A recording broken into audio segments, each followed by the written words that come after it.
La obra de Dios, el carácter de Dios y Dios mismo. 3.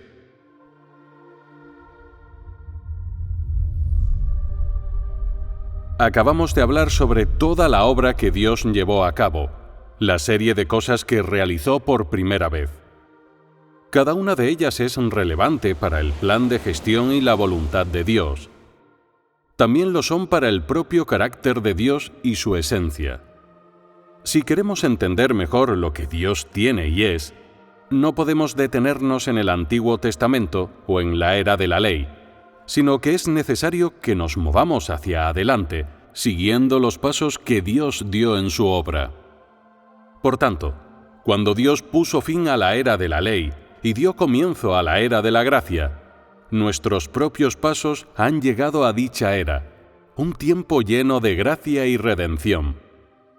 En él, Dios volvió a hacer algo muy importante por primera vez. La obra en esta nueva era, tanto para Dios como para la humanidad, fue un nuevo punto de partida. Este nuevo inicio era otra nueva obra que Dios hizo por primera vez. Era algo sin precedentes que Él realizó y que ni los seres humanos ni todas las criaturas podrían imaginar. Es algo que todo el mundo sabe muy bien ahora. Fue la primera vez que Dios se convirtió en un ser humano, que comenzó una nueva obra bajo la forma y con la identidad de un hombre. Esta nueva obra significaba que Dios había acabado su obra en la era de la ley, que ya no haría ni diría nada bajo la ley. Tampoco hablaría ni llevaría nada a cabo en forma de ley ni según los principios o las normas de la ley. Es decir, toda su obra basada en la ley se detuvo para siempre y no continuaría, porque Dios quería empezar una nueva y hacer cosas nuevas. Una vez más, su plan tenía un nuevo punto de partida. De manera que Dios tuvo que dirigir a la humanidad a la era siguiente. Que estas noticias fueran gozosas o inquietantes para los seres humanos dependía de cuál fuera su esencia. Se podía decir que éstas no eran alegres para algunos, sino preocupantes, porque cuando Dios inició su nueva obra, los que solo seguían las leyes y las reglas y las doctrinas, pero no temían a Dios, tenderían a usar su antigua obra para condenar la nueva. Para estos eran nuevas amenazadoras. Sin embargo, para todo aquel que fuera inocente y franco, sincero a Dios y dispuesto a recibir su redención, su primera encarnación fue una noticia muy gozosa. Y es que desde que hubo seres humanos, esta era la primera vez que Dios había aparecido y vivido entre la humanidad en una forma que no era el espíritu. Más bien, había nacido de un ser humano y vivía entre las personas como el Hijo del Hombre y trabajaba en medio de ellos. Esta primera vez rompió los conceptos de las personas y también superó toda imaginación. Además, todos los seguidores de Dios obtuvieron un beneficio tangible. Dios no solo acabó con el viejo siglo, sino que también puso fin a sus antiguos métodos y a su modo de obrar. Ya no permitió que sus mensajeros transmitieran su voluntad, ni se escondió más en las nubes, ni se apareció o habló a los seres humanos de forma autoritaria por medio del trueno. A diferencia de cualquier otra cosa anterior, mediante un método inimaginable para los seres humanos que les resultaba difícil de entender o aceptar, hacerse carne, se convirtió en el Hijo del Hombre para desarrollar la obra de esa era. Este paso sorprendió a la humanidad y fue también muy incómodo para ellos, porque Dios había vuelto a empezar una nueva obra que nunca antes había llevado a cabo. Hoy echaremos un vistazo a la nueva obra que Dios realizó en la nueva era. ¿Y qué podemos comprender del carácter de Dios y de lo que Él tiene y es en toda esta nueva obra? Las que siguen son palabras registradas en el Nuevo Testamento de la Biblia. 1. Mateo, capítulo 12, versículo 1. Esta vez, Jesús fue por los campos de maíz en un día de reposo. Los discípulos tenían hambre y comenzaron a arrancar las mazorcas de maíz para comerlas. 2. Mateo, capítulo 12, versículo del 6 al 8. Pero yo os digo que en este lugar hay uno que es más grande que este templo. Pero si vosotros hubierais sabido lo que esto significa, yo recibiría misericordia y no sacrificio. Vosotros no condenaríais a los inocentes. Porque el Hijo del Hombre es el Señor aún en el día de reposo. Le echaremos primero una mirada a este pasaje.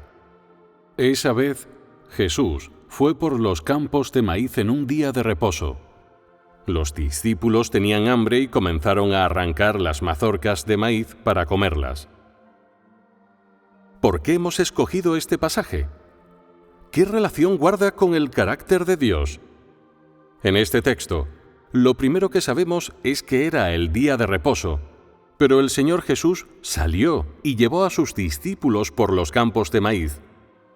Y lo más escandaloso es que hasta comenzaron a arrancar las mazorcas de maíz para comerlas. En la era de la ley, las leyes de Jehová Dios consistían en que las personas no podían salir de manera informal ni participar en actividades en Sabbat. Había muchas cosas que no se podían hacer en Sabbat. Esta acción por parte del Señor Jesús fue desconcertante para quienes habían vivido bajo la ley durante largo tiempo y hasta provocó críticas. En cuanto a su confusión y a cómo hablaban sobre lo que Jesús hizo, lo dejaremos de lado por ahora y analizaremos primero por qué el Señor Jesús escogió, entre todos los días, hacer esto en el día de reposo, y qué quería comunicar por medio de esta acción a los que vivían bajo la ley. Esta es la relación entre este pasaje y el carácter de Dios sobre la que quiero hablar. Cuando el Señor Jesús vino, usó sus actos prácticos para comunicarles a las personas. Dios se había marchado de la era de la ley y había comenzado una nueva obra. Esta no requería la observancia del Sabbat. Cuando Dios salió de los límites del día de reposo, solo fue un anticipo de su nueva obra y su verdadera gran obra seguía realizándose. Cuando el Señor Jesús empezó su obra, ya había dejado atrás los grilletes de la era de la ley y se había abierto paso entre las normas y los principios de esa era. En él no había rastro de nada relacionado con la ley. La había desechado por completo y ya no la observaba. Ya no requería que la humanidad la cumpliera. De modo que aquí ves que el Señor Jesús atravesó los maizales en el día de reposo. El Señor no descansó, sino que salió a trabajar. Este acto suyo fue una conmoción para los conceptos de las personas y les comunicaba que Él ya no vivía bajo ella, que Él había abandonado los límites del Sabbat y apareció delante de la humanidad y en medio de ellos con una nueva imagen, con una nueva forma de obrar. Este acto suyo les decía a las personas que Él había traído consigo una nueva obra que empezó saliendo de la ley y del día de reposo. Cuando Dios llevó a cabo su nueva obra, dejó de aferrarse al pasado y ya no se preocupó más por la normativa de la era de la ley. Tampoco le afectó su obra en la era anterior, sino que obró como de costumbre durante el día de reposo, y cuando sus discípulos tuvieron hambre, pudieron arrancar espigas de maíz para comer. Todo aquello era muy normal a los ojos de Dios. Él podía tener un nuevo comienzo para gran parte de la obra que quería hacer y de las cosas que quería decir. Cuando tiene un nuevo comienzo, ni menciona de nuevo su obra previa, ni sigue con ella. Y es que Dios tiene sus principios en su obra. Cuando quiere empezar una nueva obra, es cuando quiere llevar a la humanidad a una nueva etapa de la misma, y cuando su obra ha entrado en una fase más alta. Si las personas siguen actuando según los antiguos dichos o normas, o siguen aferrados a ellos, Él no lo conmemorará ni lo elogiará. Esto se debe a que ya ha introducido una nueva obra y ha entrado en una nueva fase de la suya. Cuando inicia una nueva obra, se aparece a la humanidad con una imagen completamente nueva, desde un ángulo totalmente nuevo y de un modo plenamente nuevo para que las personas puedan ver distintos aspectos de su carácter y lo que Él tiene y es. Esta es una de sus metas en su nueva obra. Dios no se aferra a lo antiguo ni toma el camino trillado. Cuando obra y habla, no es tan prohibitivo como los seres humanos imaginan. En Dios, todo es libre y está liberado, y no hay prohibición ni coacción. Lo que Él le trae a la humanidad es completa libertad y liberación. Es un Dios vivo que existe genuina y verdaderamente. No es una marioneta ni una escultura de arcilla, y es por completo diferente de los ídolos que las personas consagran y adoran. Está vivo y vibrante, y lo que sus palabras y su obra les aporta a los seres humanos es todo vida y luz, libertad y liberación, porque Él contiene la verdad, la vida y el camino. Él no está obligado por nada en parte alguna de su obra. Independientemente de lo que digan las personas y de cómo vean o valoren su nueva obra, Él la realizará sin reparo alguno. No se preocupará por los conceptos de nadie ni por los dedos que señalen su obra y sus palabras, o tan siquiera por la fuerte oposición y resistencia de ellos a su nueva obra. Nadie, en toda la creación, puede usar la razón, la imaginación, el conocimiento o la moralidad humanos para medir o definir lo que Dios hace para desacreditar, interrumpir o sabotear su obra. No existe prohibición en su obra, y no se verá obligado por ningún hombre, cosa u objeto, y ésta no será alterada por ninguna fuerza hostil. En su nueva obra, Él es el Rey siempre victorioso y pisotea bajo su escabel cualquier fuerza hostil y todas las herejías y las falacias de la humanidad. Independientemente de la nueva etapa de su obra que esté llevando a cabo, debe desarrollarse y expandirse en medio de la humanidad, y debe llevarse a cabo sin estorbo en todo el universo, hasta que su gran obra haya concluido. Este es la omnipotencia y la sabiduría de Dios, su autoridad y su poder. Así, el Señor Jesús podía salir abiertamente y obrar en el día de reposo, porque en su corazón no había normas ni conocimiento, ni doctrina originada en la humanidad. Lo que Él tenía era la nueva obra de Dios y su camino, y su obra era el camino de liberar a la humanidad, de desencadenarla y permitirle existir en la luz y vivir. Aquellos que adoran a los ídolos o a falsos dioses viven cada día atados por Satanás, reprimidos por todo tipo de normas y tabúes. Hoy se prohíbe una cosa y mañana otra. No hay libertad en su vida. Son como prisioneros engrilletados, sin gozo del que hablar. ¿Qué representa la prohibición? Representa restricciones, lazos y maldad. Tan pronto como una persona adora a un ídolo, está adorando a un falso dios, adorando a un espíritu maligno. La prohibición viene acompañada de esto. No se puede comer esto o aquello. Hoy no se puede salir. Mañana no se puede encender el horno. Al día siguiente, uno no puede mudarse a una casa nueva. Se deben seleccionar ciertos días para bodas y funerales, y hasta para dar a luz.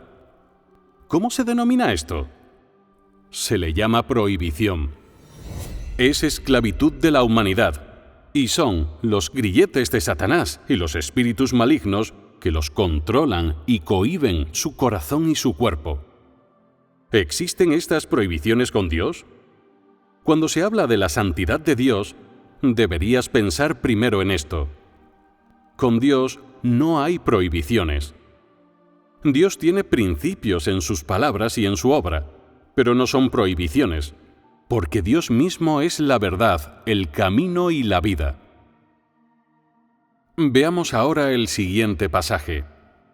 Pero yo os digo que en este lugar hay uno que es más grande que este templo. Pero si vosotros hubierais sabido lo que esto significa, yo recibiría misericordia y no sacrificio, vosotros no condenaríais a los inocentes. Porque el Hijo del Hombre es el Señor aún en el día de reposo.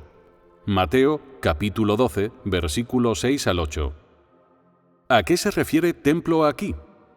Por decirlo de un modo sencillo, templo alude a un edificio magnífico, alto, y en la era de la ley, era un lugar donde los sacerdotes adoraban a Dios.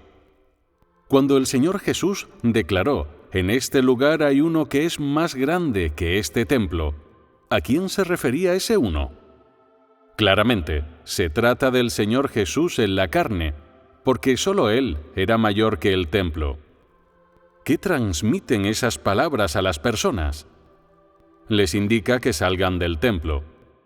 Dios ya lo había abandonado y no obraba más allí, así que las personas deberían buscar las huellas de Dios fuera de Él y seguirlas en su nueva obra.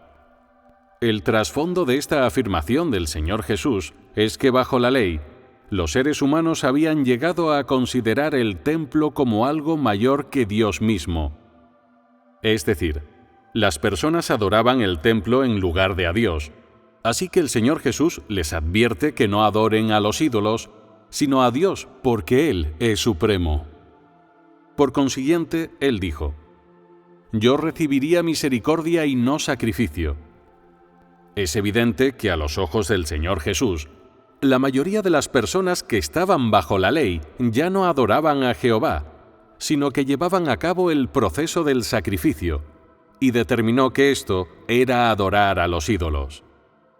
Estos adoradores de ídolos veían el templo como algo mayor y más elevado que Dios. En sus corazones solo figuraba el templo, Dios no. Si lo perdían, con Él perdían también su morada. Sin Él, no tenían dónde adorar y no podrían llevar a cabo sus sacrificios.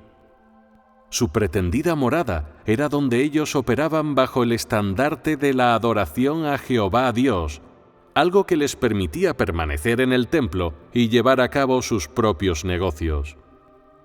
Los pretendidos sacrificios que realizaban eran solo para efectuar sus propios tratos personales y vergonzosos, bajo el disfraz de cumplir con su servicio en el templo. Por esta razón, las personas de aquella época consideraban que el templo era mayor que Dios, porque lo usaban como tapadera, y los sacrificios como pretexto para engañar a otros y a Dios. El Señor Jesús declaró esto para advertir a las personas. Si se aplican estas palabras al presente, siguen siendo igual de válidas y pertinentes. Aunque las personas de hoy han experimentado una obra de Dios distinta a la de quienes vivieron en la era de la ley, la esencia de su naturaleza es la misma. En el contexto de la obra de hoy, las personas seguirán haciendo las mismas cosas como el templo es mayor que Dios. Por ejemplo, los seres humanos consideran que cumplir con su deber es su trabajo, que dar testimonio de Dios y luchar contra el gran dragón rojo como movimientos políticos en la defensa de los derechos humanos, por la democracia y la libertad. Voltean su deber para utilizar sus aptitudes en profesiones, pero tratan el temer a Dios y apartarse del mal como un mero pedazo de doctrina religiosa a observar, y así sucesivamente. ¿No son estas expresiones de los seres humanos básicamente las mismas que el templo es mayor que Dios?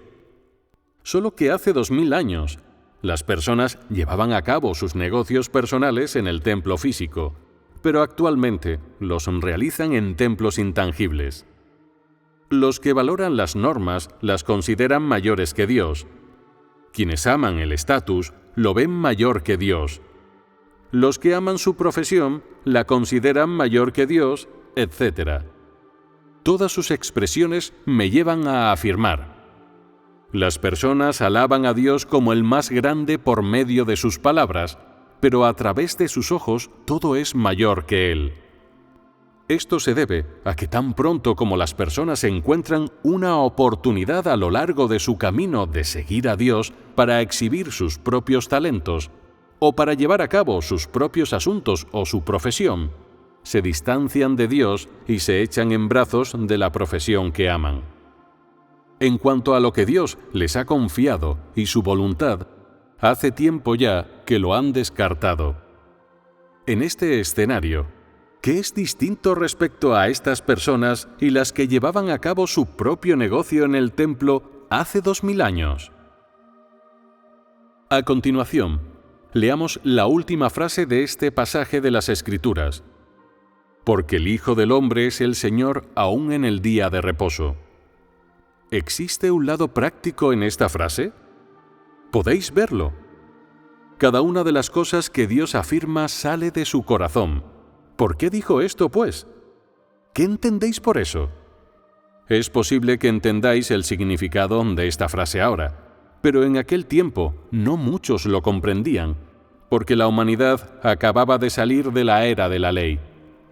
Para ellos, salir del día de reposo era algo muy difícil, por no hablar de entender lo que es el verdadero Sabbat. La frase, el Hijo del Hombre es el Señor aún en el día de reposo, les dice a las personas que todo lo de Dios es inmaterial, y aunque Dios pueda suplir todas tus necesidades materiales, una vez satisfechas estas, ¿puede la satisfacción que proporcionan estas cosas sustituir tu búsqueda de la verdad? Es evidente que no es posible. El carácter de Dios y lo que Él tiene y es, sobre los que hemos estado comunicando, son la verdad. No se pueden medir con el alto precio de los objetos materiales, ni su valor se puede cuantificar con dinero, porque no es algo material y suple las necesidades del corazón de todas y cada una de las personas.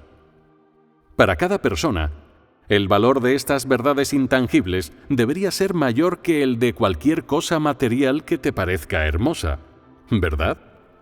Esta declaración es algo a lo que tenéis que dedicarle tiempo. La idea clave de lo que he dicho es que lo que Dios tiene y es, y todo lo suyo, son los más importantes para cada persona y no pueden ser sustituidos por ningún objeto material.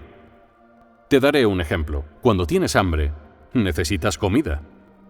Esta puede ser relativamente buena o deficiente, pero en cuanto te hartas, esa desagradable sensación de estar hambriento ya no existe. Habrá desaparecido. Puedes estar aquí sentado en paz y tu cuerpo estará en reposo. El hambre de las personas puede resolverse con comida, pero cuando estás siguiendo a Dios y sintiendo que no tienes una comprensión de Él, ¿cómo puedes solucionar el vacío de tu corazón? ¿Puedes remediarlo con comida? O cuando estás siguiendo a Dios y no entiendes su voluntad, ¿qué puedes usar para saciar esa hambre de tu corazón? En el proceso de tu experiencia de salvación por medio de Dios, aunque busques un cambio en tu carácter, si no comprendes su voluntad o no sabes cuál es la verdad, si no entiendes el carácter de Dios, ¿no te sientes muy incómodo? ¿No sientes en tu corazón una fuerte hambre y sed? ¿No te impiden estos sentimientos sentir paz en tu corazón? ¿Cómo se puede, pues, saciar esa hambre del corazón? ¿Existe alguna forma de resolverlo? Algunos van a comprar, otros van en busca de sus amigos para confiarse a ellos, otros duermen hasta hartarse, otros leen más palabras de Dios o trabajan más duro y dedican más esfuerzo para cumplir con sus deberes. ¿Pueden estas cosas solucionar tus dificultades prácticas? Todos vosotros entendéis por completo estos tipos de prácticas. Cuando te sientes impotente, o tienes un fuerte deseo de obtener esclarecimiento de Dios que te permita conocer la realidad de la verdad y su voluntad, ¿qué es lo que más necesitas? No es una comida completa, ni unas pocas palabras amables. Además, no se trata del consuelo y la satisfacción pasajeros de la carne. Lo que necesitas es que Dios te diga de un modo directo y claro lo que deberías hacer y cómo hacerlo. Indicarte con claridad cuál es la verdad. Después de entender esto, aunque solo sea una parte ínfima, ¿no te sientes más satisfecho en tu corazón que si hubieras comido una buena comida? Cuando tu corazón está colmado, ¿no gana verdadera paz ¿Y toda tu persona también? A través de esta analogía y análisis, ¿entendéis ahora por qué quería yo comunicar con vosotros esta frase? ¿El Hijo del Hombre es el Señor aún en el día de reposo? Su significado es que lo que procede de Dios, lo que Él tiene y es, y su todo son mayores que cualquier otra cosa, incluido aquello o aquella persona que una vez creíste valorar más. Esto significa que si una persona no puede tener las palabras de la boca de Dios o no entiende su voluntad, no puede lograr la paz. En vuestras experiencias futuras comprenderéis por qué quería que vierais este pasaje hoy. Esto es muy importante. Todo lo que Dios hace es verdad y vida. Para la humanidad, la verdad es algo de lo que no puede carecer en su vida, algo de lo que no puede pasarse. También podrías decir que es lo más grande. Aunque no puedas verlo ni tocarlo, no puedes ignorar la importancia que tiene para ti. Es lo único que puede traer paz a tu corazón. ¿Está vuestro entendimiento de la verdad integrado en vuestras propias condiciones? En la vida actual, primero tienes que pensar en qué verdades se relacionan con las personas, las cosas y los objetos con los que te has encontrado. En medio de estas verdades es donde puedes descubrir la voluntad de Dios y relacionar lo que has hallado con su voluntad. Si desconoces qué aspectos de la verdad están relacionados con las cosas con las que te has encontrado, pero vas directamente en busca de la voluntad de Dios, este planteamiento es bastante ciego y no puede lograr resultados. Si quieres buscar la verdad y comprender la voluntad de Dios, primero es necesario que consideres qué tipo de cosas te han sobrevenido, con qué aspectos de la verdad están relacionados, y sondear la verdad de la palabra de Dios que tenga que ver con lo que has experimentado. Luego, busca la senda de la práctica adecuada para ti en esa verdad. De esta forma, puedes lograr un entendimiento indirecto de la voluntad de Dios.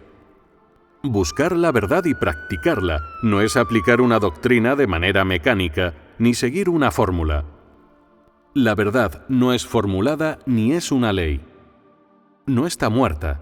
Es vida, es algo vivo. Es la regla que una criatura debe seguir y la norma que un ser humano debe tener en su vida. Esto es algo que debes entender mejor de la experiencia. Independientemente de la etapa que hayas alcanzado en tu experiencia, eres inseparable de la palabra de Dios y de la verdad, y lo que entiendes de su carácter y lo que sabes que Dios tiene y es, todo esto está expresado en sus palabras. Están inextricablemente vinculados a la verdad. El carácter de Dios y lo que Él tiene y es, son en sí mismos la verdad. Esta es una manifestación auténtica del carácter de Dios y de lo que Él tiene y es. Concreta lo que Dios tiene y es, y lo declara de forma expresa. Te indica de un modo más directo lo que le agrada a Dios, lo que le desagrada, lo que Él quiere que hagas y lo que no te permite hacer, a qué personas desprecia y en quiénes se deleita. Tras las verdades que Dios expresa, las personas pueden ver su placer, su enojo, su tristeza y su felicidad, así como su esencia. Esta es la revelación de su carácter. Al margen de saber lo que Dios tiene y es, y de comprender su carácter a partir de su palabra, lo más importante es la necesidad de alcanzar esta comprensión por medio de la experiencia práctica. Si las personas se apartan de la vida actual para conocer a Dios, no serán capaces de lograrlo. Aunque haya quienes puedan lograr cierta comprensión de su palabra, se limita a teorías y palabras y existe una disparidad con cómo es Dios en realidad. Lo que estamos comunicando ahora se encuentra en su totalidad dentro del ámbito de las historias recogidas en la Biblia. Por medio de ellas y a través del análisis de estas cosas que sucedieron, las personas pueden entender su carácter y lo que Él tiene y es, según Él lo ha expresado, permitiéndoles conocer cada aspecto de Dios de un modo más amplio, más profundo, más exhaustivo y más concienzudo. Por tanto, ¿son estas historias la única forma de conocer cada aspecto de Dios? No, no lo es. Y es que lo que Dios dice y la obra que hace en la era del reino pueden ayudar más a las personas a conocer su carácter y hacerlo de un modo más pleno. Sin embargo, creo que es un poco más fácil conocer el carácter de Dios y entender lo que Él tiene y es a través de algunos ejemplos o historias recogidas en la Biblia y con los que las personas están familiarizadas. Si tomo las palabras de juicio y castigo, así como las verdades que Dios expresa hoy para que llegues a conocerlo palabra por palabra, sentirás que es demasiado aburrido y tedioso, y algunas personas sentirán incluso que las palabras de Dios parecen poco formuladas. Pero si tomamos estas narrativas bíblicas como ejemplos para ayudar a las personas a conocer el carácter de Dios, no lo encontrarán aburrido. Se podría decir que en el curso de la explicación de estos ejemplos, los detalles de lo que había en el corazón de Dios en aquel momento, su estado de ánimo o sentimiento, sus pensamientos e ideas, se han comunicado a las personas en lenguaje humano. Y el objetivo de todo esto consiste en permitirles apreciar y sentir que lo que Dios tiene y es no es una fórmula. No es una leyenda ni algo que las personas no puedan ver o tocar. Es algo que existe de verdad y que las personas pueden sentir y apreciar. Este es el objetivo supremo. Se podría afirmar que las personas que viven en esta era son bendecidas. Pueden recurrir a las historias de la Biblia para obtener un entendimiento más amplio de la obra anterior de Dios. Pueden ver su carácter a través de la obra que Él ha llevado a cabo. Y pueden entender su voluntad para la humanidad por medio de estos caracteres que ha expresado, entender las manifestaciones concretas de su santidad y su preocupación por los seres humanos, a fin de alcanzar un conocimiento más detallado y profundo del carácter de Dios. Creo que todos vosotros podéis sentir esto. En el ámbito de la obra que el Señor Jesús completó en la era de la gracia, puedes ver otro aspecto de lo que Dios tiene y es. Este se expresó a través de su carne y fue hecho posible para que las personas vieran y apreciaran por medio de su humanidad. En el Hijo del Hombre, las personas vieron cómo vivió Dios en carne su humanidad y contemplaron su divinidad expresada a través de la carne. Estos dos tipos de expresión permitieron ver a las personas un Dios muy real y formarse un concepto diferente de Él. Sin embargo, en el período de tiempo entre la creación del mundo y el final de la era de la ley, esto es, antes de la era de la gracia, lo que las personas vieron, oyeron y experimentaron solo fue el aspecto divino de Dios. Fue lo que Él hizo y dijo en una esfera intangible, y las cosas que expresó desde su persona real, que no podían verse ni tocarse. Con frecuencia, estas cosas hicieron que las personas sintieran que Dios era muy grande y que no podían acercarse a Él. La impresión que Dios solía dar a las personas era que Él iba y venía repentinamente, y ellas incluso sentían que cada uno de sus pensamientos e ideas era tan misterioso y difícil de escudriñar que no había forma de alcanzarlos, y mucho menos de intentar entenderlos y apreciarlos. Para las personas, todo lo relativo a Dios era muy distante, tanto que no podían verlo ni tocarlo. Él parecía estar arriba en el cielo y que no existía en absoluto. Así pues, entender el corazón y la mente de Dios o cualquiera de sus pensamientos era inalcanzable para las personas y hasta imposible. Aunque Dios llevó a cabo alguna obra concreta en la era de la ley, y también promulgó algunas palabras específicas y expresó algunos caracteres concretos que les permitieran apreciar a los hombres y ver algún conocimiento real de Él, después de todo, la expresión por parte de Dios de lo que Él tiene y es, en una esfera intangible, y lo que las personas entendían, lo que conocían, seguía perteneciendo al aspecto divino de lo que Él tiene y es. La humanidad no podía adquirir un concepto concreto a partir de esta expresión de lo que Él tiene y es, y su impresión de Dios seguía atascada en el ámbito de un espíritu al que resulta difícil acercarse, que va y viene repentinamente. Como Dios no usó un objeto específico ni una imagen en la esfera material para aparecerse a las personas, éstas seguían sin poder definirlo mediante el lenguaje humano. En sus corazones y sus mentes, siempre querían usar sus propias palabras para establecer un estándar de Dios, para hacerlo tangible y humanizarlo, como lo alto y lo grande que es, cuál es su aspecto, qué le gusta particularmente, y cuál es su personalidad específica. En realidad, Dios sabía en su corazón que las personas pensaban así. Tenía muy claras las necesidades de las personas y, por supuesto, también sabía lo que debía hacer. Por ello, llevó a cabo su obra de un modo diferente en la era de la gracia. Esta forma era tanto divina como humanizada. En el período de tiempo en que el Señor Jesús estuvo obrando, las personas podían ver que Dios tenía muchas expresiones humanas. Por ejemplo, podía danzar, asistir a bodas, conversar, hablar y discutir con las personas. Además de eso, el Señor Jesús también llevó a cabo mucha obra que representaba su divinidad, y por supuesto, toda esa obra era una expresión y una revelación del carácter de Dios. Durante este tiempo, cuando la divinidad de Dios se materializó en una carne ordinaria que las personas podían ver y tocar, ya no sentían que Él fuera y viniera repentinamente, que no pudieran acercarse a Él. Por el contrario, podían intentar comprender la voluntad de Dios o entender su divinidad a través de todos los movimientos, las palabras y la obra del Hijo del Hombre, quien, encarnado, expresaba la divinidad de Dios a través de su humanidad y le transmitía su voluntad a la humanidad.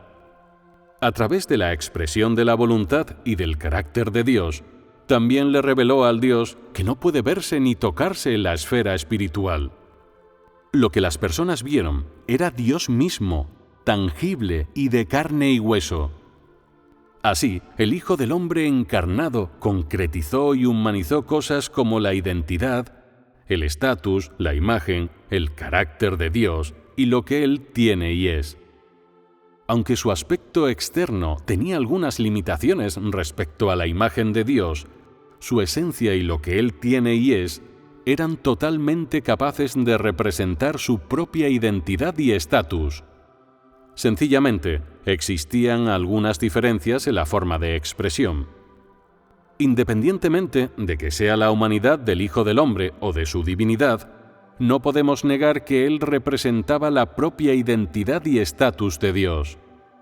Sin embargo, durante este tiempo, Dios obró a través de la carne, habló desde esa perspectiva y se presentó ante la humanidad con la identidad y el estatus del Hijo del Hombre, y esto les proporcionó a las personas la oportunidad de encontrar y experimentar las palabras y la obra prácticas de Dios en medio de la humanidad. También les permitió tener una percepción de su divinidad y de su grandeza en medio de la humildad, así como obtener un entendimiento y una definición preliminares de la autenticidad y la realidad de Dios. Aunque la obra realizada por el Señor Jesús, sus formas de obrar y la perspectiva desde la que habló diferían de la persona real de Dios en la esfera espiritual, todo lo relativo a Él representaba realmente al Dios mismo que los humanos nunca habían visto antes. Esto es innegable. Es decir, no importa en qué forma aparezca Dios, ni desde qué perspectiva hable, o en qué imagen se presente ante la humanidad, Dios no representa nada que no sea Él mismo.